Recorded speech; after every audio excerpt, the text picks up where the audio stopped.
বাজারে তো এখন পাকা আমের ছড়াছড়ি, তাই ভাবলাম তোমাদের সাথে এই পাকা আম দিয়েই একটা রিফ্রেশিং জুসের রেসিপি শেয়ার করি, যেটা তোমরা বাড়িতে কোনো গেস্ট আসলেই মাত্র 5 মিনিট হাতে সময় নিয়ে ইজিলি বানিয়ে দিতে পারবে। তাহলে চলো এটা বানাতে আমাদের কি কি লাগছে সেটা দেখে নিই। আর আমি সুস্মিতা তোমাদেরকে আমার চ্যানেল ইয়ামিটস বাংলাতে স্বাগত জানাই। এই রেসিপিটার জন্য প্রথমেই আমি এখানে নিয়ে নিয়েছি প্রায় 100 গ্রাম মতো মিশ্রি। এই মিশ্রিটাকে আমি ছোট ছোট এইভাবে টুকরো করে ভেঙে নিয়েছি। এবার আমি এর মধ্যে দিয়ে দেবো প্রায় হাফ কাপের থেকে একটু বেশি পরিমাণ জল।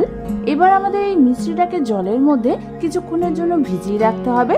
ততক্ষণে আমি অন্যদিকে নিয়ে নিয়েছি একখানা মিডিয়াম সাইজের পাকা আম। এবার আমাদের পাকা আমটাকে ঠিক এইভাবে হাফ চাকলা করে কেটে নিয়ে তার ভেতরের পাল্পগুলোকে আমাদের এরকম ছোট ছোট কিউব করে কেটে নিতে হবে। ছোট ছোট কিউব করে কাটার পর চামচের সাহায্যে স্কুপ করে এই ছোট ছোট আমের টুকরোগুলো আমি একটা অন্য পাত্রে সরিয়ে রেখে দেব। এটা আমার পরে কাজে লাগবে।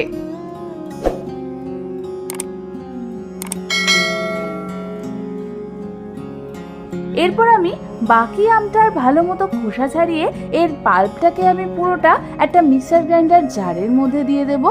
তোমরা দেখো আমি কিন্তু আমের ভালো মতো চটকে চটকে পাল্পগুলোকে বার করে নিয়েছি।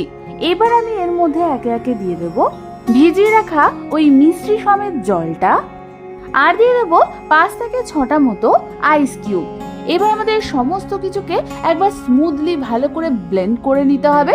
তোমরা দেখো আমাদের আমটা কিন্তু একদম স্মুথলি ব্লেন্ড করা হয়ে গেছে।